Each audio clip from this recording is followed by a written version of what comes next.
దేవుడు తన ఆత్మని మనలో ఎందుకు ఉంచుతాడు అనేది 3 కారణాలు ఏంటంటే మనం చూసాం. మొదటిది, మనలను యేసుక్రీస్తు ప్రభువారి శిలువ దగ్గరికి ఆకర్షించడానికి, రక్షించడానికి పరిశుద్ధాత్మ దేవుడు కార్యం చేస్తాడు.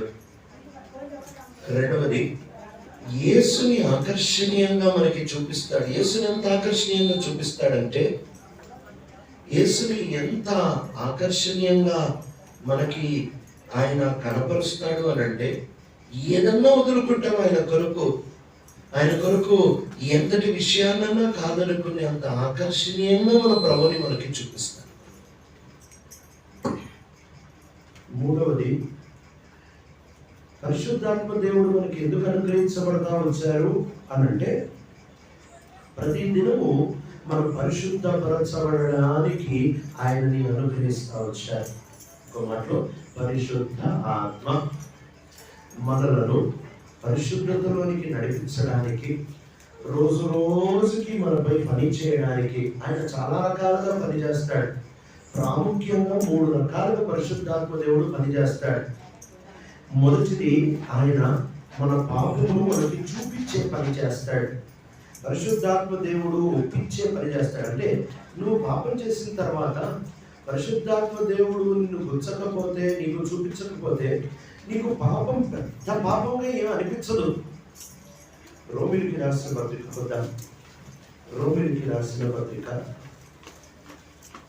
7వ అధ్యాయము, రోమిలికి రాసిన పత్రిక 7వ అధ్యాయము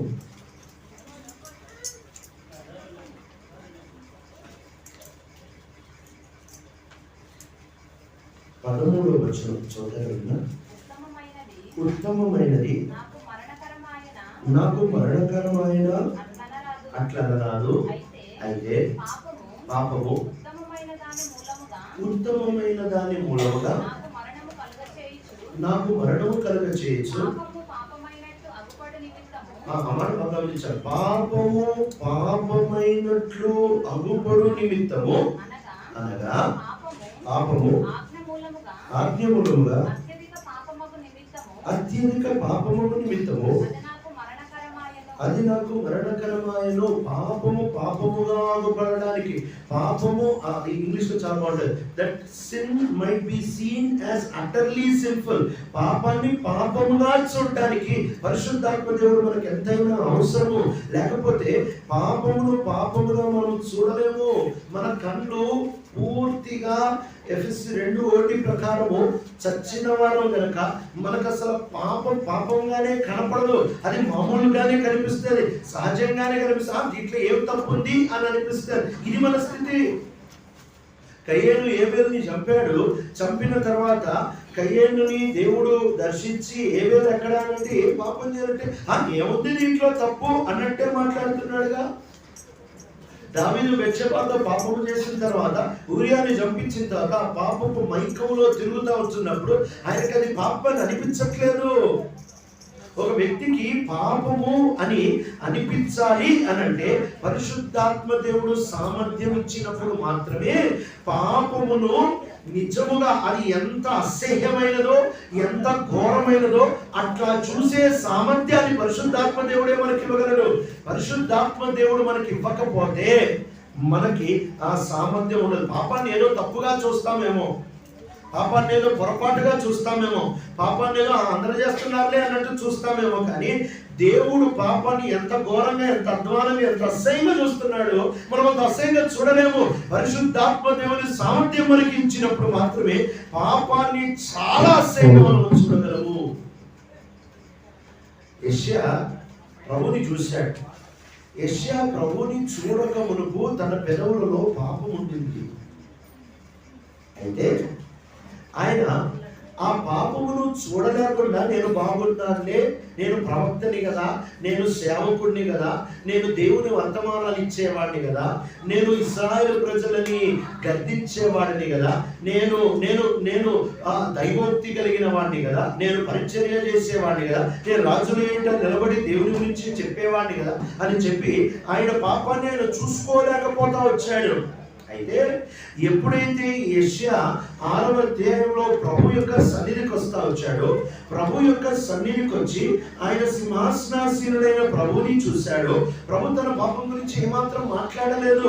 ప్రభు తన పాపమును ఎక్కడ ప్రస్తావించినట్టు మనకి కనపడదు. కానీ ఆ దినాన్న పాపం రాలేదు ఆయనకి. ఉన్న పాపాన్ని ప్రభుని చూసినప్పుడు ఆ ప్రభు వెలుగులో తన పాపాన్ని నిజంగా చూడగలిగాడు. కొన్ని మాటలు మనము వాక్యంలో నుంచి కత్తిరించి విడదీసి వాడుతూ ఉంటాం, అందుకే దాని ప్రభావం మనకు అర్థం కాదు. దాంట్లో ఒక మాట, యేసు ప్రభు రక్తం ప్రతి పాపం నుండి మనలను పవిత్రులుగా చేయను అనే మాటని మనం చాలాసార్లు కోసేసి, అంటే ఆ సందర్భం నుంచి లాగేసి వాడుతూ ఉంటాం. ఆ సందర్భం చూడడం ఒకసారి వస్తున్నాం. యోహాను రాసిన మొదటి పత్రికకి, యోహాను రాసిన మొదటి పత్రిక 5వ వచనము నుంచి, మేము ఆయన వలన విని మీకు ప్రకటించు వర్తమానమేమనగా, దేవుడు వెలుగై ఉన్నాడు, ఆయన యందు చీకటి ఎంత మాత్రమును లేదు,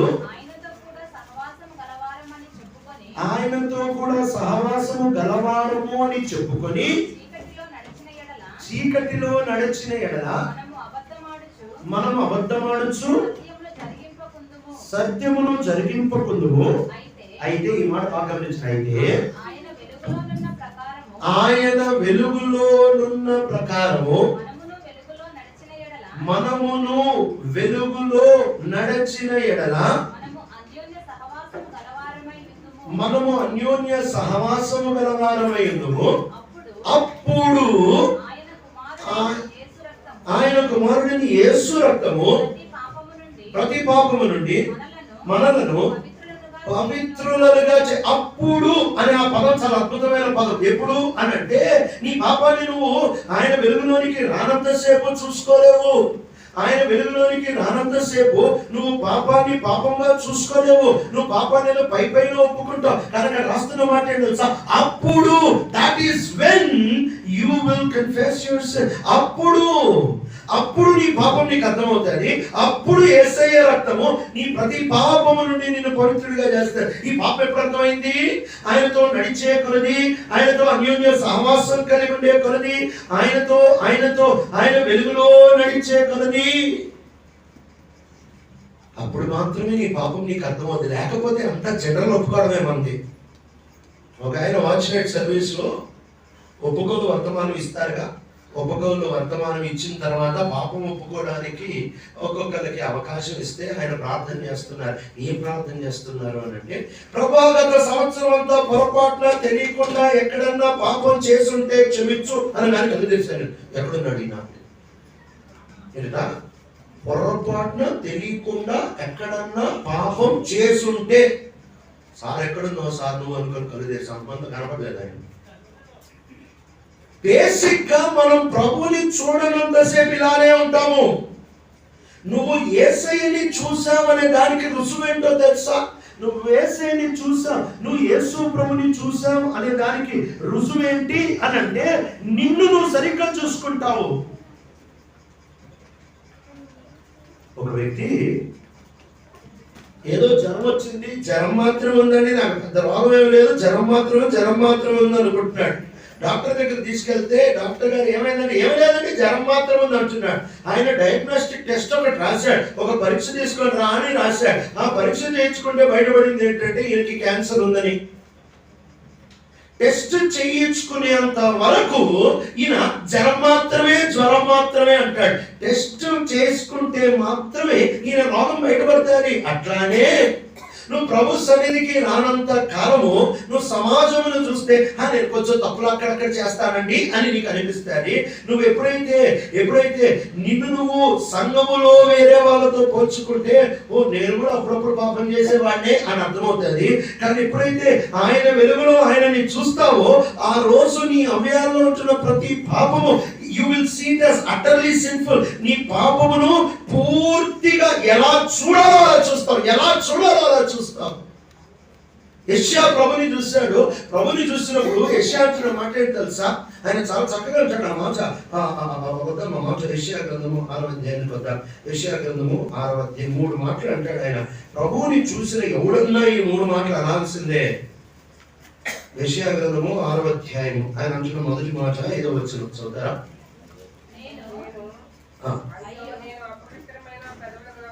అయ్యో నేను అపవిత్రమైన పెదవులు కలిగిన వాడను, అపవిత్రమైన పెదవులు కలిగిన జనుల మధ్యను నివసించువాడను, నేను నశించితిని. రాజును సైన్యములకు అధిపతికి యెహోవాను నేను కనులారా చూచితిని అనుకుంటుని. సరేండి, ఇక్కడ ఇంగ్లీష్ లో చాలా చక్కగా ఉంటారు 3 డివిజన్స్. మొట్టమొదటి ఓ అంచుని, అయ్యో నాకు శ్రమ, అయ్యో నాకు శ్రమ. ఒక ప్రవక్త 2 వర్తమానాలు ఇస్తాడు. ఓన్లీ 2 కేటగిరీస్, 2 కోవల వర్తమానాలు. ప్రవర్తించే మొదటి కోవ వర్తమానం ఏంటంటే ఆశీర్వాదము, ధన్యుడు. అదే యేసయ్య మత్తయి సువార్త 5లో చెప్పాడు కదా, హృదయ శుద్ధి గల వారు ధన్యులు, నీతి కొరకు ఆకలి దప్పులు గల వారు ధన్యులు, నీతి కొరకు హింసించబడే వారు ధన్యులు. ధన్యత అనే వర్తమానం ప్రవక్తలు ఇచ్చే మొదటి వర్తమానం, మొదటి కోవ ధన్యతలు అనే వర్తమానం. ప్రవక్తలు ఇచ్చే 2వ కోవ వర్తమానం ఏంటి అని అంటే, యేసు ప్రభువు మత్తయి 23లో 7 సార్లు ఏమంటున్నాడు కదా, మీకు శ్రమ, అయ్యో మీకు శ్రమ, అయ్యో మీకు శ్రమ, శ్రమ అనే వర్తమానం. కాబట్టి ఈ ప్రవక్తకి ఒక అలవాటు ఉంది. ఏంటి అని అంటే, ఇశ్రాయేలీయులారా అయ్యో మీకు శ్రమ అనే అలవాటు.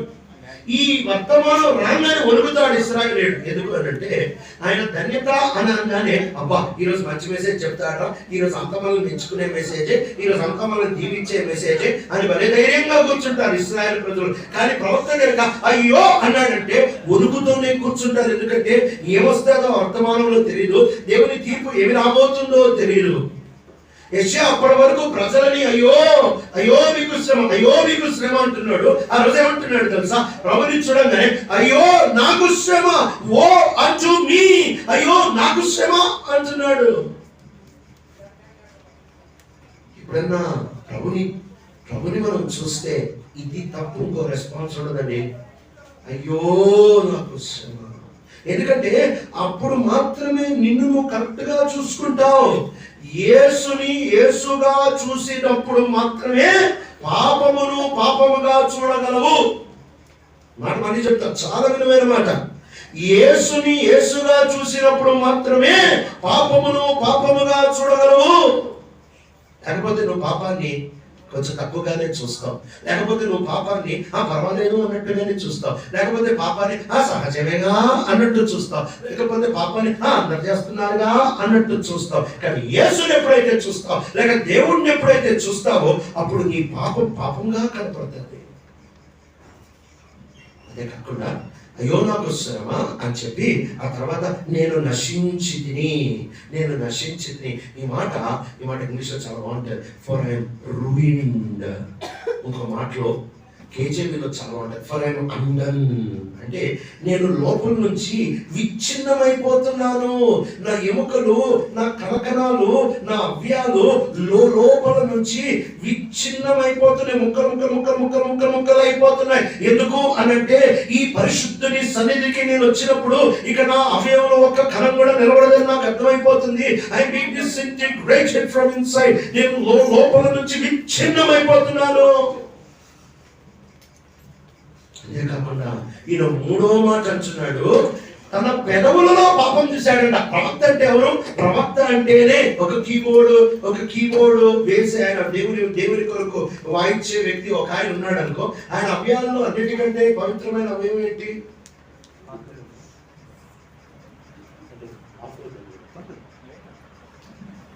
నన్ను తిట్టుకోవద్దే, నేనేమని అడగలే. సరే, బయటికి ఒక కీబోర్డ్ వాయించాలని అన్నాడంటే ఆయన అవయవాల్లో అతి పవిత్రమైన అవయవం ఏంటి అని అంటే మనం అంటాం వ్రేళ్ళండి. ఆ వ్రేళ్ళతోనే ప్రభు కొరకు వాయిస్తూ ఉంటాడుగా అని అంటాం. ఒక శాస్త్రి ఉన్నాడంటే ఆ శాస్త్రి ఆయన అవయవాల్లో ఏదండి దేవునికి ఉపయోగపడేది అని అంటే ఆయన కలమను పట్టుకొని రాస్తాడుగా. ఆయన కుడి చేయో ఎడమ చేయో దేవునికి చాలా ఉపయోగకరమైన, అది చాలా పవిత్రమైన అవయవం అండి అని అనొచ్చు.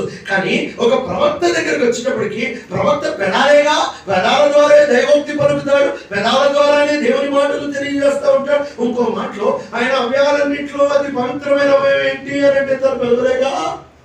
యెషయా రోజు ప్రభుని చూసినప్పుడు ఏమంటున్నాడంటే, అయ్యో నేను అపవిత్రమైన పెదవులు కలిగిన వాడని. అంటే దాని అర్థం ఏంటి? ఇంకెక్కడా పాపం లేదు, పెదాల్లో మాత్రం ఉంది కాదు. అయ్యో నేను అతి పవిత్రం అనుకున్న పెదాల్లో కూడా పాపం ఉందా? ఇక నా కళ్ళ సంగతి ఏంటి, నా చెవుల సంగతి ఏంటి, నా చేతులు, నా కాదు, నా హృదయం సంగతి ఏంటి? నా పెదవుల్లో ఇంత పరిచయం చేస్తున్నాను అనుకుంటున్నానే, నా పెదవులతో దైవోక్తులు పలుకుతున్నాను అనుకుంటున్నానే, నా పెదవులతో దేవుడిని సేవిస్తున్నాను అనుకుంటున్నానే, అయ్యో నా పెదాల్లోనే ఇంత పాపం ఉందా? అప్పటి వరకు ప్రజల్ని పాపి పాపి పాపి అని తిట్టి వాళ్ళని చాలా తక్కువ వాడిగా చూసేవాడు. ఆ రోజు భారంతో చూస్తున్నాడు, అయ్యో అయ్యో నా ప్రజల మధ్య కూడా ఇలానే ఉంది కదా ప్రభా. ఎందుకంత మార్పు వచ్చింది తెలుసా? ప్రభుని చూశాడు. పరిశుద్ధాత్మ దేవుడు నీలో నాలో చేసి అద్భుతమైన పని ఏంటంటే, నీ పాపమును పాపముగా చూసేటట్టు చేస్తాడు.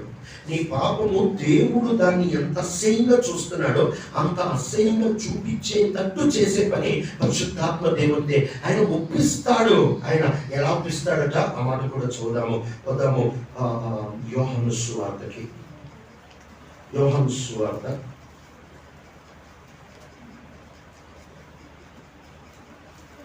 ఎప్పుడైతే 6వ అధ్యాయానికి వస్తామో,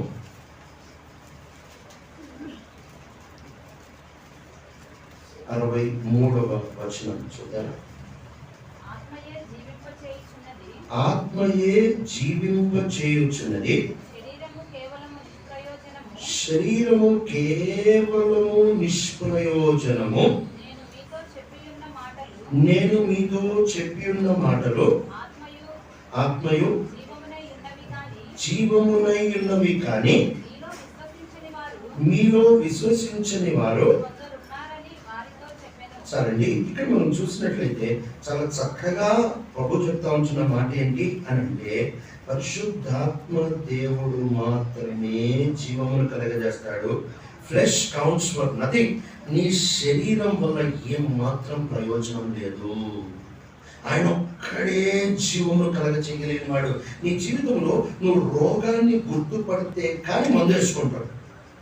చాలాసార్లు మనం యేసు ప్రభు రక్తాన్ని కోరుకోవాల్సిన విధానంలో ఎందుకు కోరుకోమంటే, పాపాన్ని చూడవలసిన విధానంలో చూడము కాబట్టి కోరుకోవాల్సిన విధానంలో కోరుకోము. ఒకవేళ కనుక రోగం వచ్చినప్పుడు డాక్టర్ గారు అన్నారు అనుకోండి, అది ఏం పర్వాలేదండి 3 రోజుల్లో తగ్గిపోద్ది, అయినా కానీ మీరు మందులు తీసుకోండి పోండి 2000 అవుతుంది అన్నారు అనుకో, మనం చాలా లైట్ గా తీసుకుంటాం. ఇట్లా తగ్గిపోతారుగా ఎందుకు 2000 అని ఇంటికి వెళ్ళిపోతాం. ఒకవేళ అదే మాట డాక్టర్ గారు అన్నారనుకో, ఈ మందు తీసుకోకపోతే 2 రోజుల్లో సచ్చేపోతావు నువ్వు అన్నాడు అనుకో, ఏదైనా తాకట్టు పెట్టి డబ్బులు పెట్టి ఖచ్చితంగా మందులు పట్టావు. ఎందుకు అని అంటే ఆ తీవ్రత నీకు అర్థమైంది. ఆయన జీవము, ఆ ఆత్మ జీవముతో మన దగ్గరికి వచ్చినప్పుడు అసలు నీ స్థితి ఏంటో అప్పుడు మాత్రమే నీకు అర్థమవుతుంది. లేకపోతే లైట్ గానే తీసుకుంటావు.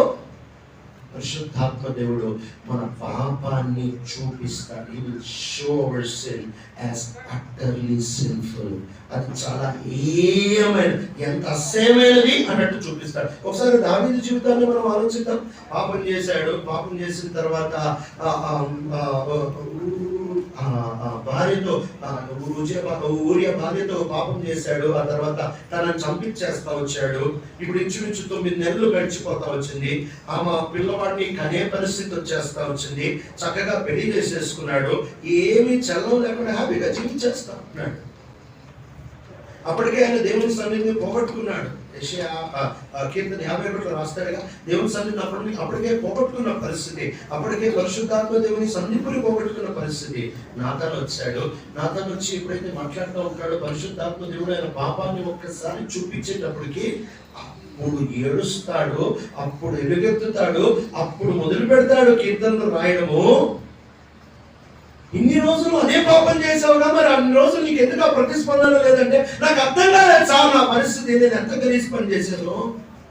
ఆయన ఆ ఆత్మ నన్ను దర్శించినప్పుడు, దేవుని వాక్యం నన్ను దర్శించినప్పుడు, దేవుడు నన్ను కూర్చున్నప్పుడే నాకు అర్థమైంది. లేకపోతే మన జీవితాలు పరిశుద్ధపరచబడమంది, మనం బాగున్నాం అనుకుంటా ఉంటాం. ఈ మోసంలోని బతకాలి. పరిశుద్ధ ఆత్మ దేవుడు మనం పరీక్షించాలి. సరే, ఈ ఉదయకాల సమయంలో ఇంకొక ప్రాముఖ్యమైన పరిచర్య, పరిశుద్ధాత్మ దేవుని ఇంకొక ప్రాముఖ్యమైన పరిచర్యని మీ ముందు పెట్టడానికి ప్రయత్నం చేస్తాను.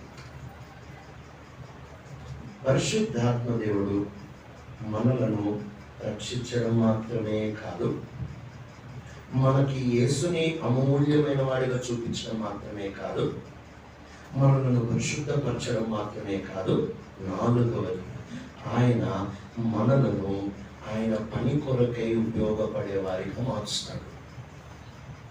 ఆయన మనలను తన పరిచారకులుగా మారుస్తాడు.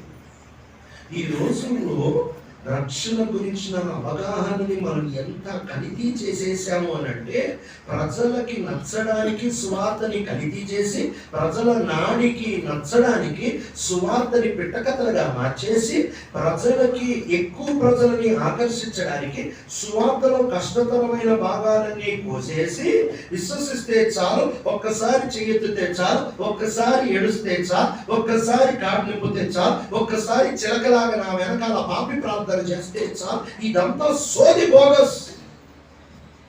ఇది సువార్త కాదు.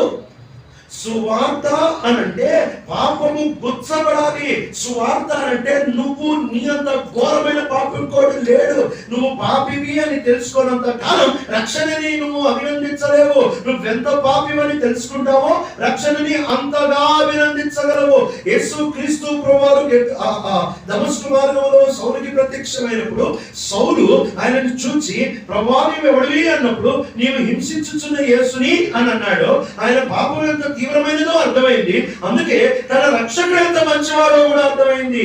నీ పాపం ఎంత అసహ్యమైందో అర్థమైనప్పుడు ఆయన ఎంత మంచివాడో నీకు అప్పుడే అర్థమవుతుంది. లేకపోతే నీకెందుకు అర్థమవుతుంది? ఆయన గొప్పతనం నీకేం అర్థమవుతుంది?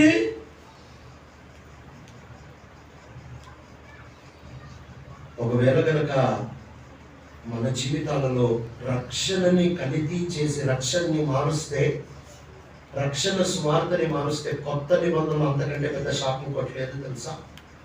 ఈ కొత్త నిబంధనలు అతి పెద్ద శాపం ఏంటంటే, అమర్ చదువుకుని ముందు కదా గలతీయులకి రాసిన పత్రిక, గలేషియన్స్ మొదటి అధ్యాయం, గలతీయులకి రాసిన పత్రిక మొదటి అధ్యాయం 6వ వచనం నుంచి చూద్దాం. క్రీస్తు కృపను బట్టి మిమ్మల్ని పిలిచిన వాణిని విడిచి భిన్నమైన సువార్త తట్టుకు మీరింత త్వరగా తిరిగిపోవుట చూడగా నాకు ఆశ్చర్యమగుచున్నది. అది మరి ఒక సువార్త కాదు గాని క్రీస్తు సువార్తను చెరపగోరి మిమ్మల్ని కలవరపరచువారు కొందరున్నారు. మేము మీకు ప్రకటించిన సువార్త కాక మేమైనను పరలోకం నుండి వచ్చిన ఒక దూత అయినను మీకు ప్రకటించిన ఎడల వాడు శాపగ్రస్తుడగును గాక. మేమిది వరకు చెప్పిన ప్రకారము ఇప్పుడు మరలా చెప్పుచున్నాము, మీరు అంగీకరించిన సువార్త కాక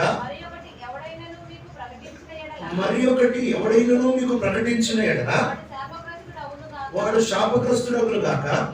ఇప్పుడు మనుషుల దయను సంపాదించుకొని చూచుచున్నానా?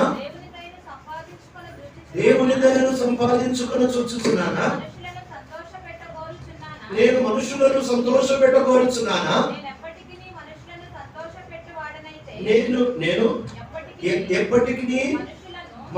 సంతోషపెట్టేవాడనైతే చాలండి. ఏమేమి చెప్తున్నాడు, ఎంత చక్కగా చెప్తున్నాడంటే, ఇదిగో మీరు ఇంతకు ముందు నమ్మిన స్వార్థ నుంచి ఏదో వేరే కంప్లీట్ గా కొత్త స్వార్థలోకి వెళ్ళట్లేదు. ఈయన పేరు యేసు, ఆయన పేరు ఇంకో కొత్త స్వార్థ కాదు. ఈ స్వార్థనే మార్చారు. ఈ స్వార్థనే కొన్ని భాగాలు తీశారు. ఈ స్వార్థనే కొన్ని భాగాలని తగ్గించారు. ఈ స్వార్థనే కొన్ని కొత్త భాగాలు కలిపారు. It's the original gospel that has been tampered with. ఇది ఒరిజినల్ స్వార్థే, కానీ ఆ స్వార్థలో కొన్ని మార్పులు చేశారు. కొన్ని పెట్టారు, కొన్ని తీశారు, కొన్ని తగ్గించారు, కొన్ని పెంచారు. ఇలా చేసిన వాడు, తెలుగు బైబిల్ అయితే శాపగ్రస్తుడు అని ఉంటుంది, ఇంగ్లీష్ బైబిల్లో ఇటర్నల్లీ కండెమ్ అని ఉంటుంది, గ్రీక్ బైబిల్లో ఎనథెమా అని ఉంటుంది. అంటే ఇంతకంటే పెద్ద శాపం ఇంకోట్లేదు. May God's curse be upon him, దేవుని నిత్య శాపము వాడి మీద ఉండునుగాక అని అంటున్నాడు. ఎప్పుడు తెలుసా? సువార్తని వక్రీకరిస్తే, సువార్తని మారుస్తే, సువార్తని తీస్తే. ఎందుకు సువార్తని మార్చకూడదు? ఆ మాట తీయనవసరం లేదు కానీ మనకు తెలుసుగా. రోమా 1:1 అంటాడు, ఇది దేవుని సువార్త అంటాడు, ఇది మనిషి సువార్త కాదు, ఇది సంఘం సువార్త కాదు, ఇది నీ సువార్త కాదు, ఇది బోధకుని సువార్త కాదు. రోమా 1:1 చాలా చక్కగా అంటాడు. పౌలు, Paul, an apostle of Jesus Christ, set apart for the gospel of God. దేవుని సువార్త అని అంటాడు. ఈ సువార్తని మార్చకూడదు, ఈ సువార్తతో ఆడుకోకూడదు, ఈ సువార్తని ఇష్టం వచ్చినట్టు తిప్పకూడదు. సువార్త చెప్పకుండా ఉండడం మేలేమో, కానీ అయ్యో సువార్త ప్రకటించని ఎడల నాకు శ్రమ అంటున్నాడు. కానీ సువార్తని వక్రంగా ప్రకటిస్తే నాపై దేవుని నిత్య శాపం అంటున్నాడు. సువార్త ప్రకటించకపోతే శ్రమ, సువార్తని వక్రీకరించి ప్రకటిస్తే దానంత శాపం అనుకోవట్లేదు. చాలా జాగ్రత్త పడాలి. చాలాసార్లు మనం ఏమనుకుంటాం అంటే ఈ సువార్త బయటోడికి చెప్పడమేమో అనుకుంటాం. కాదు. ఇక్కడ నేను మాట్లాడేది ఏంటంటే, మీరు వేరొక సువార్తకి తిరుగుతున్నారంటే, ఒకప్పుడు మీరు నమ్ముకున్న సువార్త ఒకటి, ఇప్పుడు నిదానంగా మీరే ఇంకో సువార్తలోనికి వెళ్ళిపోతున్నారు. ఏ సువార్తలోనికి వెళ్ళిపోతున్నారు? ఈరోజు మన పరిస్థితి అది కాదా? మనము నమ్ముకున్నప్పుడు యేసు క్రీస్తు ప్రభు మనల్ని రక్షించిన దినాన్న ఏ సువార్తను నమ్ముకున్నాము? ఆ సువార్తలో పశ్చాత్తాపం ఉండింది, పాపం కొరకు ఏడవడం ఉండింది, పాపం కొరకు చీంత ఘోరమైన పాపినాన్ని గుర్తుపట్టడం ఉండింది. పాపము అనేది కృంగ చేసేది, పాపము అనేది పాపం మీద అసహ్యం పుట్టించేది, పాపమును చూసినప్పుడు వచ్చి ఇంత దౌర్భాగ్యం ఇంకోసారి చేయకూడదు అని లోపల నుంచి గట్టి తీర్మానము పుట్టేది. ఈ రోజు అది లేదే. ఎంత ఈజీగా వస్తున్నాము, మన దగ్గరికి వస్తాము. ప్రభా, నా పాపాలు ఒకసారి కడుగు ప్రభా, ఒకసారి క్షమించు ప్రభా. నువ్వు సువార్తని వక్రీకరిస్తున్నావు. నువ్వు పాపాన్ని తీవ్రంగా చూడకుండా యేసు క్రీస్తు ప్రభుని రక్తం దగ్గరికి వస్తున్నావు అంటే నువ్వు సువార్తని వక్రీకరిస్తున్నావు. నువ్వు పాపాన్ని చూడాల్సినంత తీవ్రంగా చూస్తేనే యేసయ్య రక్తం దగ్గరికి రాగలవు. దేవుడు పాపాన్ని ఎంత తీవ్రంగా చూశాడో నువ్వు కూడా, నేను కూడా అంతే తీవ్రంగా చూడ. ఎంత తీవ్రంగా చూశాడంటే తన ప్రియకుమారుడిని శిలువ మీద పెట్టి పాపము ఎరగని ఆయన, కొరింథీయులకు రాసిన పత్రిక 5:21 అంటాడు కదా, పాపము ఎరగని ఆయన మన నిమిత్తమై పాపముగా చేయబడిను. He who knew no sin was made sin for us. మన కొరకు పాపముగా చేయబడతాడు. శిలువని సులువుగా వచ్చి క్యాజువల్ గా, ఈ రోజుల్లో క్యాజువల్ అయిపోయిందండి. ఏముంది? ఒప్పుకునే ఎడలా, మనం పాపమును ఒప్పుకునే ఎడలా నోటితో యేసు ప్రభువుని ఒప్పుకుంటే చాలు, హృదయంలో విశ్వసిస్తే చాలు. అసలు నోటితో యేసు ప్రభు అని ఒప్పుకుంటే చాలు. ఆ సందర్భం ఏంటో తెలుసా? ఆ సందర్భం అర్థం చేసుకోవాలి. యేసు ప్రభు అని నోటితో అనమంటే, చాలా మంది యేసయ్య చెప్తారు, ఆ దినానికి వస్తారు ప్రభా ప్రభా అని పిలుస్తారు. యేసుని ప్రభా ప్రభా అని పిలుస్తారు. అంటే నోటితో పలికారు. యేసు వాళ్ళని చూసి ఏమంటున్నాడు తెలుసా? మీరు ఎవరో నాకు తెలియదురా అంటున్నాడు. అదేంటి మేము ప్రభా ప్రభా అంటున్నాముగా? సందర్భంలో చదవాలి ఆ వాక్యము. రోమిలికి ఆయన పత్రిక రాసినప్పుడు 10వ అధ్యాయంలో ఆ మాట రాస్తాడు, యేసు ప్రభువుని నోటితో ఒప్పుకున్న ఎడల. అది ఏ సందర్భంలో రాశాడు తెలుసా? కైసరు ఆ దినములలో దేవుడు అని అనుకుంటూ పిచ్చిక్కివైపోయి తన రాజ్యం అంతా, రోమా సామ్రాజ్యం అంతట్లో ప్రతి ఒక్కడు కైసర్ని దేవుడు అని పిలవాలి, ప్రభువు అని పిలవాలి. కైసర్ క్యూరియాస్ లేకపోతే కైసర్ ప్రభువు అని పిలవాలి. శాసనం విడుదలైన తర్వాత ఇక వీళ్ళు సైనికులు ప్రతి ఇంటి దగ్గరికి వచ్చేవాడు, ప్రతి వీధి, ప్రతి వాడ, ప్రతి గుమ్మం దగ్గరికి వచ్చి ప్రతి ఒక్కరిని వెంటనే అని పిలిచి చెప్పండి సార్ అని అంటే, కైసర్ క్యూరియాస్ అను, కైసర్ ప్రభువు, కైసర్ నా ప్రభువు అను అని అంటే, కైసర్ నా ప్రభువు సరిపో, మీ ఆవిడ విలు వస్తారు. కైసర్ ప్రభువు అను, కైసర్ ప్రభు సరిపో, నీ పిల్లడి విలు, పిల్లలు వస్తారు. కైసర్ ప్రభువు అను, కైసర్ ప్రభు సరిపో. ఇలా ప్రతి ఒక్కటితో కైసర్ ప్రభు, కైసర్ ప్రభు, కైసరే నా ప్రభు, కైసర్ క్యూరియాస్ అని అనిపిస్తారు. అలా తిరుగుతూ క్రైస్తవుడి ఇంటికి వస్తారు. వచ్చిన తర్వాత ఆ క్రైస్తవుడిని బయటికి పిలిపించి, అరే కైసర్ క్యూరియాస్ అంటారా, కైసర్ ప్రభువు అని అంటే, లేదు సార్ నేను అన్నాను సార్. ఎందుకన్నా నువ్వు? నాకు ఇంకో ప్రభు ఉన్నాడు సార్. ఎవరా నీ ప్రభు? యేసు సో క్యూరియస్, యేసు నా ప్రభు అండి. రోమా సామ్రాజ్యంలో మర్యాదలు చెప్తున్నాము, నీ మీద ప్రేమ ఉంది చెప్తున్నాము. కైసర్ క్యూరియాస్, కైసర్ నా ప్రభు అని ఒక మాట ఏం పోతుంది, ఒక మాట అంటారు. కైసర్ నా ప్రభు అని ఒక్క మాటను ఆ తర్వాత నువ్వు ఏ ప్రభునే పూజించుకో, మేమేమనుకున్నాను ఆయన మేము వెళ్ళిపోతాము అని అంటే, నేను అనలేదు సార్. ఎందుకు అనలేవంటే ఆయన ప్రభు కాదు సార్, నాకు యేసు ప్రభు ఉన్నాడు. నిన్ను చంపే సార్, నీకేమో పీల్చాలని పదాలు పలకడానికి నేను అనలేదు సార్. అదండి సందర్భం. ఆ వచనానికి యేసు ప్రభు అని నోటితో ఒప్పుకున్న ఎడల అంటే, ఇంకో మాటలో దాన్ని మన భాషలో రాస్తే, అంటే పౌలు తన కాలపు భాషలో ఆనాటి సందర్భానికి అది రాశాడు. ఒకవేళ మననాటి సందర్భానికి అది కనుక రాస్తే ఎలా రాయాలంటే, ఆ వచనము గొంతు మీద కత్తి పెట్టి యేసు ప్రభు అంటే మెడ కోసే పరిస్థితుల్లో యేసు ప్రభు అంటే రక్షించబడురు. పౌరు సందర్భంలో వాళ్ళకి అర్థమైపోయింది, మనకు అర్థం కాదుగా. ఆ చరిత్ర వేరు, మన పరిస్థితి వేరు. అసలు ఇంకో మాట చెప్పాలి ఇక్కడ. కొత్త నిబంధనలో 27 పుస్తకాల్లో దాదాపు 22 లేక 23 పుస్తకాలు ఎవరికి రాశారు తెలుసా? శ్రమలో ఉంటున్నోడికి రాశారు. అంటే ఇంకో మాట చెప్పాలంటే దాదాపు కొత్త నిబంధన వాతావరణమే వేరు, రాయబడిన టార్గెటెడ్ ఆడియన్స్ అంటే ఎవరి కొరకైతే ఏ ప్రేక్షకులకైతే దాన్ని రాస్తా వచ్చారో మనం వాళ్ళు కాదు. ఎందుకు అంటే మనం శ్రమలో ప్రయాణం చేయము.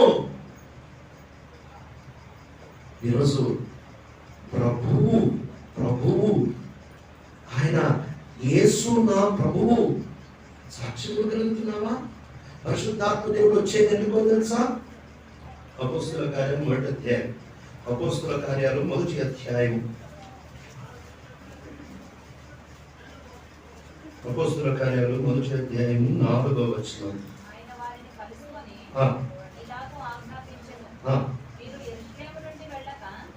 8వ వచనం చదువుతారు. ఆయనను పరిశుద్ధాత్మ మీ మీదికి వచ్చినప్పుడు మీరు శక్తి నొందెదరు కనుక మీరు యెరూషలేములోను యూదయ సమరయ దేశములంతటియు భూదిగంతముల వరకును నాకు సాక్షులై ఉందురని. సరే, పరిశుద్ధాత్మ దేవుడు మీ మీదకి వచ్చినప్పుడు ఆయన మీకు శక్తినిస్తాడు. ఏం శక్తి ఇస్తాడు తెలుసా? సాక్ష్యం చెప్పే శక్తి. ఇప్పుడు సాక్షిగా బతికే శక్తి ఇస్తాడు. It's not power to give testimony, but it is power to be a testimony. సాక్ష్యం చెప్పడం చాలా ఈజీ అండి. ఏముందండి, ఒక పిల్లోడిని పట్టుకొని నీకు 100 రూపాయలు ఇస్తాంట, నేను అరగంట సేపు ఒకటి చెప్తాను, అది నేర్చుకొని చెప్పాలంటే చెప్తాను అంకుల్ అంటాడు. నా పేరు పలానా, నేను ఈ పలానా ఊరిలో ఇట్లా పాపాలు చేసేవాడిని, యేసు ప్రభుని ఒక మీటింగ్ లో నమ్ముకున్నాను, ఆ తర్వాత నా జీవితం మారింది. మొత్తం పేపర్ మీద రాసావు, ఆడు మొత్తం బట్టి కొడతాడు. పెద్ద పుస్తకాలు బట్టి కొట్టేస్తే పేపర్ మీద బట్టి కొట్టమే ఉంది, కొట్టేసి అరే చెప్పరా అని అంటే మైక్ పట్టుకొని ఊరు చెప్తే ఆడికి రాత్రి 1000 రూపాయలు ఇచ్చేయచ్చు. అదేముంది, సాక్ష్యం చెప్పడానికి యాక్షన్ సరిపోద్ది. కానీ ఇక్కడ సాక్ష్యం చెప్పడం గురించి మాట్లాడలేదు. సాక్షి అయి ఉండెదరు. You will be witnesses, not just bearing witnesses. నువ్వు సాక్షిగా ఉంటావు అంటే నీ ఆఫీస్లో, నీ ఉద్యోగంలో, నీ బాత్రూంలో, నువ్వు నీ ఇంట్లో ఉన్నప్పుడు, నేను ఎవరు చూడనప్పుడు, సుఖంలో ఉన్నప్పుడు, ఒంటరిగా ఉన్నప్పుడు సాక్షిగా ఉంటావు. కొద్దిపాటి సేవా జీవితంలో నేను ఒక నమ్మకానికి వచ్చా, గట్టి నమ్మకానికి వచ్చాను. ఏంటి తెలుసా? ఒక మనిషి ఇంటి బయట యాక్షనే చేస్తాడు అని నా గట్టి నమ్మకం. వాడి ఒరిజినల్ లైఫ్, వాడి నిజ జీవితం ఏంట్రా అని అంటే వాళ్ళ భార్యనే అడగాలి, భర్తనే అడగాలి, పిల్లల్నే అడగాలి. లేదు అంటే ఎవరు లేనప్పుడు ఒంటరిగా ఆ వ్యక్తి సుఖములో ఏసీ ఉండి వైఫై ఉండి ఒక్కడే ఇంట్లో ఉన్నప్పుడు ఏం చేస్తాడు, ఏం చూస్తాడు, వాడి ఒరిజినల్ అదే. మిగిలిన బ్యాచ్నే. అందుకే ఎంత చెప్పినా నాకెందుకో మనిషి మీద నమ్మకం కుదరదు, నా మీద కూడా నాకు కుదరదు. నేను ఒంటరిగా ఉండేటప్పుడు ఏం చేస్తాను అదే నేను, నాకు తెలుసు. నా భార్య నా గురించి ఏం చెప్తారు అదే నేను, నా పిల్లలు నా గురించి ఏం చెప్తారు అదే నేను. ఇక బయటంతా మనం చూపిస్తాము తప్ప మన ఒరిజినల్ ఇంట్లోనే, మన ఒరిజినల్ వంటలు ఉన్నప్పుడే పరిశుద్ధాత్మ దేవుడు నీకు శక్తినిస్తాడు. ఎలాంటి శక్తినిస్తాడు తెలుసా? నువ్వు లోపల నుంచి మారిపోతావు ఆయనకు సాక్షిగా ఉండడానికి.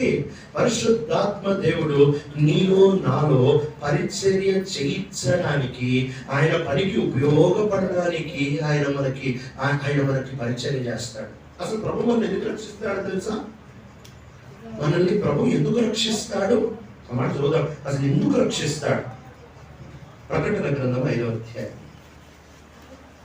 ప్రకటన గ్రంథం 5వ అధ్యాయం 9వ వచనం చూద్దాం. ప్రకటన 5:9. ఆ పెద్దలు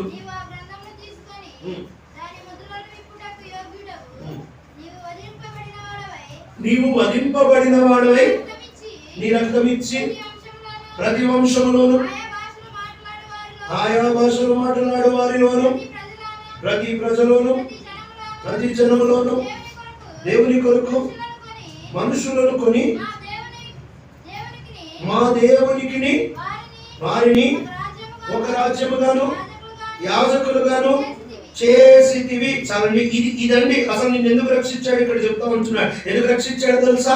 ఆయన ప్రతి దేశము, ప్రతి వంశము, ప్రతి జాతి, ప్రతి భాష మాట్లాడు వారిలో నుండి నీ రక్తం ఇచ్చి కొని ఏం చేశాడు? పరలోకానికి తీసుకెళ్ళలేదట. కొనేం చేశాడు? ఆశీర్వదించలేదట. కొనేం చేశాడు? సమృద్ధి ఇవ్వలేదట. కొనేం చేశాడు? అక్కడ ఇక్కడ తిప్పలేదట. కొనేం చేశాడు? పైకి ఎక్కించలేదట. కొనేం చేశాడు అనంటే దేవునికి యాజకులుగా, దేవునికి సేవకులుగా, దేవునికి పరిచారకులుగా, దేవునికి రాజ్యంగా మార్చాడట. ఆయన నిన్ను రక్షించింది తన పని కొరకు. We are saved to serve. మనం ఆయన పని చేయడానికి రక్షించబడ్డాం. ఆ మాట మోషేతో ప్రభు చెప్తా ఉంటున్నాడు. నిర్గమకాండం 4:23 వచనం చూద్దారా. నిర్గమకాండం 4:23 వచనం. ఈ దేవుడు ఇశ్రాయేలు ప్రజల్ని బయటికి తీసుకురావడానికి గల కారణం మోషేకి చెప్తున్నాడు. మోషే వాళ్ళు బాగా ఏడుస్తున్నారు మోషే, అందుకే నేను బయటికి తెచ్చేస్తా. మోషే ఐగుప్తులు చాలా ఓవరాక్షన్ చేస్తున్నారు, మోషే చాలా రాజకత్వం చేస్తున్నారు, అందుకే నేను బయటికి తెచ్చేస్తా. మోషే నా ప్రజలు చాలా బాధపడుతున్నారు, బయటికి తెచ్చేస్తా. అప్పుడే ఇది కారణాలు కాదు. ఎందుకు బయటికి తెస్తున్నాడట? కారణం చెప్తా ఉంటున్నాడు, చదువుతుంది. నన్ను సేవించున్నట్లు నా కుమారుణ్ణి పోనిమ్మని నీకు ఆజ్ఞాపించుచున్నా. నన్ను సేవించడానికి పోని. ఫరోకి మోషే వెళ్ళి చెప్పాల్సిన వర్తమానం ఏంటి తెలుసా? మేము మా దేవుని సేవ చేయడానికి వెళ్తున్నాం సార్, మమ్మల్ని పంపించండి. ఫరో ఎందుకు మోషే వెళ్ళి ప్రతిసారి, మీరు 6వ అధ్యాయం చూడండి, 7వ అధ్యాయం చూడండి, 9వ అధ్యాయం చూడండి, ప్రతిసారి మోషే ఫరో దగ్గరికి వెళ్ళి చెప్పేది ఏంటి తెలుసా? మాకు కష్టం అయిపోతుంది, పంపి అని అండు. మేము మా దేవుడిని సేవించుకోవాలి సార్, మమ్మల్ని పంపించేసేయండి. మేము మా దేవుణ్ణి సేవించుకోవాలి కాబట్టి మమ్మల్ని పంపించేసేయండి. ఫరో వీళ్ళని పంపిస్తున్నాడు. ఫరో వీళ్ళని పంపించేటప్పుడు ఏం చెప్పి పంపిస్తాడు తెలుసా? ఫరో వీళ్ళని పంపించేటప్పుడు ఏం చెప్పి పంపిస్తాడు తెలుసా? ఆ మాట చదువుతాం. నిర్గమకాండం 12వ అధ్యాయం. ఇది లాస్ట్ మాట. ఫరో చెప్పి పంపించేస్తాడు. ఇక ఈ మాట చెప్పి పంపిస్తున్నాడు. 12వ అధ్యాయము 31వ వచనం. ఆ రాత్రి వేళ ఫరో మోషే అహరోనును పిలిపించి వారితో మీరును ఇశ్రాయేలీయులను లేచి నా ప్రజల మధ్య, చాలా జాగ్రత్తగా, నా ప్రజల మధ్యలో నుండి బయలువెళ్ళి మీరు చెప్పినట్లు పోయి యెహోవాని సేవించుడి. ఫరో చెప్తున్న మాట, నేను మిమ్మల్ని ఎందుకు పంపిస్తున్నాను తెలుసా? పోయి సేవించుకోండి బాబు, మీరు దేవుడిని సేవించుకోండి. చాలాసార్లు మనకు ఒక అపోహ ఉంటుంది, ఏంటంటే ఇశ్రాయేల్ ప్రజలు బయటకు వచ్చింది ఎందుకంటే కానానికి వెళ్ళిపోవడానికి. అబ్బే, కానానికి వెళ్ళడానికి కాదు. ఫస్ట్ వాళ్ళు కానానికి పోలేదు. ఇశ్రాయేల్ ప్రజలు ఐగుప్తు దేశం బానిసత్వం నుంచి బయటకు వచ్చిన తర్వాత వాళ్ళు ఫస్ట్ వెళ్ళింది కానానికి కాదు, వాళ్ళు ఫస్ట్ వెళ్ళింది సీనాయికి. కానాను తర్వాత వారి ప్రయాణం అసలు కానానికి వెళ్ళడానికి ఎర్ర సముద్రం దాటడం అవసరం లేదు. నాకు చూస్తే అర్థమైపోతుంది, కానానికి వెళ్ళడానికి వాళ్ళు ఎర్ర సముద్రం దాటడం అవసరమే లేదు. కానీ వాళ్ళు సీనాయి పర్వతానికి ఆయన ఆరాధించడానికి, మందసం నమూనా తెచ్చుకోవడానికి, యాజకులని పక్కకి తీయడానికి, ఈ ఆరాధన ఆయన సేవించడానికి వాళ్ళు సీనాయి పర్వతానికి కదా. ప్రభుని నేను రక్షించాడు తెలుసు, ఆయన సేవించడానికి. కానీ ఈ స్వార్థని వక్రీకరించేశావు కదా. మనం ఏం చెప్పడం మొదలు పెట్టామంటే, బ్రదర్ నువ్వు రక్షించబడాలంటే ఏమి లేదు, నువ్వు విశ్వసిస్తే చాలు, ఇంకేం కాదు. అసలు మనం చెప్పే స్వార్థ ఎంత నకిలీ, ఎంత బోగస్ స్వార్థ అంటే, ఒక వ్యక్తిని పట్టుకుంటాం. ఏం చెప్తాం ఒకసారి ఆలోచించాం. మనం కొత్త వ్యక్తిని పట్టుకున్నాం, ఏం చెప్తాము అని అంటే, బాబు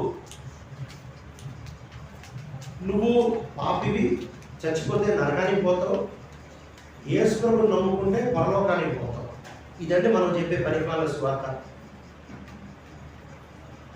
యేసు ప్రభువుని నమ్ముకుంటే పరలోకానికి పోతాం అంటే పరలోకం మన గమ్యం, యేసు ఆ గమ్యానికి దారి అన్నట్టే చెప్తున్నావుగా.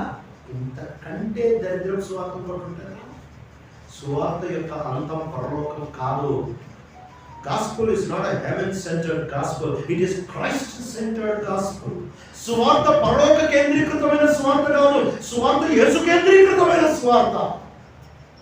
అక్కడ యోహాను ప్రకటన గ్రంథంలో ఆయన కన్నెత్తి చూడగా పరలోకం కేంద్రంలో కనపడలేదు, గొర్రె పిల్ల సింహాసనం కేంద్రంలో కనపడింది. In the center of the throne was not heaven, it was the Lamb. సింహాసనం మధ్యలో పరలోకం కాదు, సింహాసనం మధ్యలో గొర్రెపిల్ల ఉన్నాడు. యేసు కేంద్రీకృతమైన స్వార్థైనా మనం వివరించేది. యేసును అంతమండి ఎక్కడికి వెళ్తాం అంటే పరలోకం అనొద్దు, పరలోకం అనొద్దు. మనం పరలోకానికి కాదండి, పరలోకానికి వెళ్ళడానికి యేసు ప్రభువుని నమ్ముకోలేదు. మనం యేసు దొరకడానికి యేసు నమ్ముకున్నాం, దేవుడు దొరకడానికి యేసుని నమ్ముకున్నాం. ఏ అవరేజ్ క్రిస్టియన్లో పట్టుకొని అడగండి ఈ మాట, అది ఇచ్చే జవాబు ఇదే. యేసు ప్రభువు చెప్తా వచ్చారు, నేనే మార్గం సత్యం చేయమన్నారుగా. ఎక్కడికి మార్గం అంటే పరలోకానికి మార్గం. ఎవడని అంటాడు, యావరేజ్ క్రిస్టియన్ ఇదే మాట అంటాడు. ఆ తర్వాత వర్షంలో ఆయన చెప్తున్నాడు, ఆ తర్వాత మాటలో ఆయన చెప్తున్నాడు, నా ద్వారా తప్ప తండ్రి దగ్గరికి ఎవరు రాలేరు. పరలోకానికి కాదు ఆయన మార్గం, తండ్రి దగ్గరికి మార్గం. పరలోకం అనేది it is just a place, అది కేవలం ఒక స్థలం మాత్రమేనండి. ఆఫ్టర్ ఆల్ అది ఒక స్థలం మాత్రమే. యేసు అనే వ్యక్తి ఉంటే ఈ పరలోకం అనే స్థలం ఫ్రీగా వచ్చి పాడతారు. పరలోకం కూడా కేసే రాలే, యేసు ప్రభు వచ్చింది, తను తాను అప్పగించుకున్నాడు అంటాడా. అంటాడు మనల్ని ప్రేమించి తను తాను అప్పగించుకున్నాడు. ఆయన పరలోకాన్ని కాదు అప్పగించిన మన కొరకు. ఇలా స్వార్థను ఎంత వక్రీకరించేశాము. ఆ తర్వాత రెస్పాన్సిబిలిటీ లేని స్వార్థ, బాధ్యత లేని స్వార్థ మనం చెప్తున్నాం. ఎలాంటి స్వార్థ అంటే రక్షించబడితే చాలు కదా, ఆ తర్వాత దేవుడే చూసుకుంటాడు. కాదు, నువ్వు జాగ్రత్తగా బతకాలని చెప్పాలిగా. వ్యభిచారంలో పట్టబడ్డ స్త్రీని యోహాను 8లో యేసుక్రీస్తు కుమారుడు, నేను కూడా నీకు శిక్ష విధించను, ఇక వెళ్ళిపో, నా ఫోన్ నెంబర్ రాసుకుని నీకు ఎక్కడైనా కనుక నిన్ను పట్టుకుంటే నాకు అర్జెంట్గా ఫోన్ చేయి, నేను వచ్చేస్తాను అని అనలే. ఏం చెప్పాడు తెలుసా, ఇక వెళ్ళి పాపం చేయొద్దు అని చెప్పాడు. నిజమైన సువార్త పాపం మీద అసహ్యం పుట్టిస్తాయి. నిజమైన సువార్త పాపం చేయడానికి భయం పుట్టిస్తాయి. నిజమైన సువార్త పాపము చేయకూడదు అనే మనసు పుట్టిస్తాయి. నిజమైన సువార్త పాపమును మానేసి యోగాన్ని తీసుకునే ఆ యొక్క వైఖరిని, ఆ యొక్క వాలకాన్ని పుట్టిస్తాయి. ఒకవేళ ఇది పుట్టకుండా కేవలం పరలోక భజన చేసుకుంటా ఉంటే అబద్ధ స్వార్థ, నిత్య శాపం. ఎందుకు రక్షించాడు అని అంటే ఆయన పని చేయడానికి రక్షించాడు, ఆయన వాణిగా ఉండడానికి రక్షించాడు, ఆయన పనికుడికే రక్షించాడు.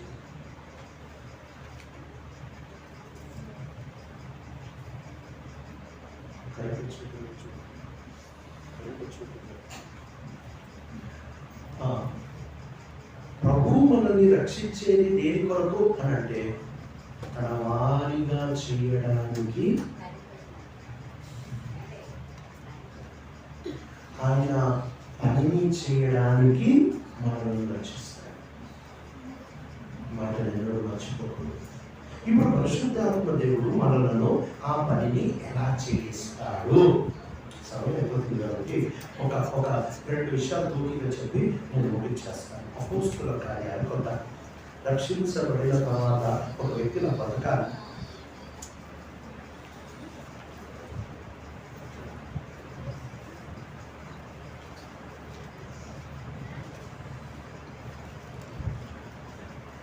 అపోస్తుల కార్యాలకు వెళ్ళక మునుపు మార్కు సువార్త 5వ అధ్యాయం,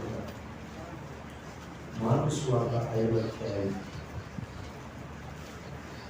దయ్యం పట్టిన వాడు వేసిన దేశంలో దయ్యం పట్టిన వాడు ప్రభుత్వం మాట్లాడుతూ ఉంటున్నాడు. ప్రభుత్వం మాట్లాడుతున్నాడు. యేసు ప్రభు తనని బాగు చేసేసిన తర్వాత ఈ మాట 17వ వచనం చూద్దారా?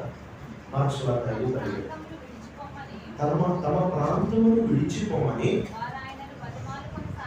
వారు ఆయనని బ్రతిమాలుకొనసాగి ఆయన దోణెక్కినప్పుడు ఆ దయ్యమును పట్టినవాడు ఆయన యొద్ద తనను ఉండనిమ్మని ఆయనను బ్రతిమాలుకొనెను, కానీ ఆయన వారికి సెలవీయక నీవు నీ ఇంటి వారి యొద్దకు వెళ్ళి ప్రభుని యందు కనికరపడి నీకు చేసిన కార్యములన్నిటినీ వారికి తెలియచెప్పుమనెను. వాడు వెళ్ళి సరేండి. డెక్కపోలి అంటే కింద ఫుట్ నోట్లో ఉంటుంది 10 పట్టణాలు. మెట్రోపాలిటన్, డెకా అంటే 10 కదా, 10 పాలిటన్స్.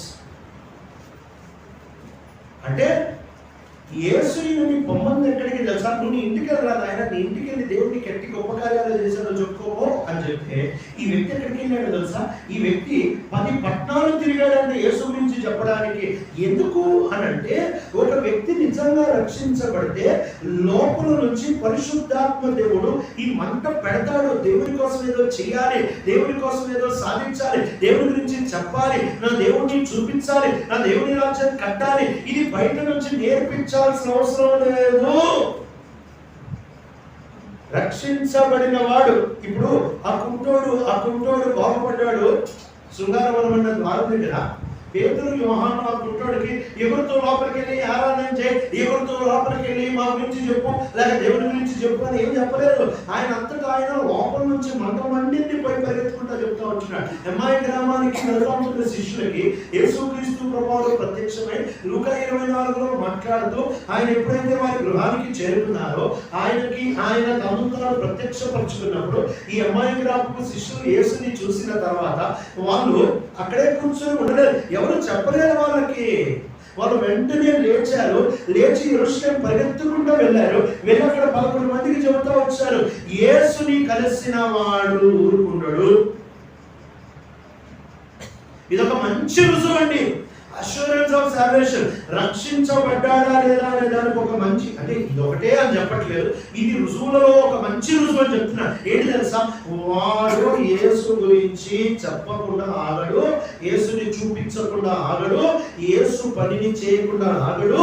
వాడి లోపల యేసు కొరకు ఏదో చేయాలనే మంట మండుతానే ఉంటుంది. అది కొన్నిసార్లు పాపం చేస్తే తగ్గుతాదేమో, కొన్నిసార్లు ఆత్మీయంగా లేకపోతే తగ్గుతాదేమో, కానీ మంట మాత్రం ఆగదు.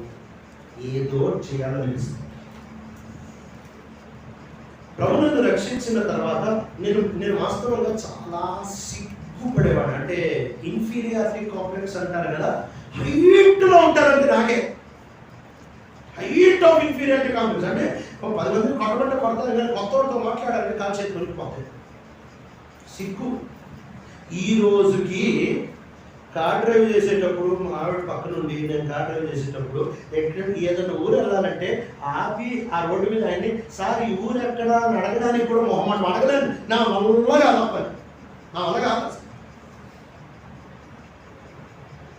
మా ఆవిడ నాకు టోటల్ ఆపోజిట్ అంటే అసలు ఇన్ఫీరియారిటీ కాంప్లెక్స్ అనేది కాలు ఊరులో ఉండదు. నాకు కొత్తలతో మాట్లాడడానికి చాలా భయం. ఓ రోజు ఇద్దరం క్యాబ్లో పోతుంటే మేము క్యాబ్ ఎక్కి కూర్చుంటే ఇది క్యాబా కూడా అనిపించింది. మొత్తం 4 నామాలు ఎక్కడ కూర్చున్నాం అని అనిపిస్తా ఉండేది. పోతా ఉంటే మా ఆవిడకి కొత్త వాళ్ళకి సువార్త చెప్పే అలవాటు, నాకు తెలిసిన వాళ్ళతో మాట్లాడడం అలవాటు. ఆమె ఫస్ట్ క్వశ్చన్, ఏమండి మీది ఏ ఊరు అని స్టార్ట్ చేస్తుంది. నేను ఆమె చేయబట్టుకున్నాను, వాగమ్మ తల్లి, పరిస్థితి బాగాలేదు, వాతావరణం చోట నాగట్లేదు. మీదే ఊరు అయిపోయాను రా నేను ఈరోజు, ఇదే ఊరు అని స్టార్ట్ అయిపోయాడు. ఎవరు ఆయన చెప్పాడు. చెప్పిన తర్వాత అలా తిరిగి స్ట్రైట్గా సువార్త చెప్పి, యేసు ప్రభువు మీకు తెలుసా అనేటప్పటికి పోతున్న కాదు బ్రేక్ వేసాడు. గ్రామానికి అవసరమా నీకు అని మనసులో అనుకున్నాడు. ఆయన బ్రేక్ వేసి వెనక్కి తిరిగి ఆయన చెప్పి మాట్లాడేసి, అమ్మా నేను క్రిస్టియన్నే అని చెప్పి డాష్ బోర్డ్ తీసి, ఇదిగో నా బైబిల్, జనం కోసం ఇదంతా.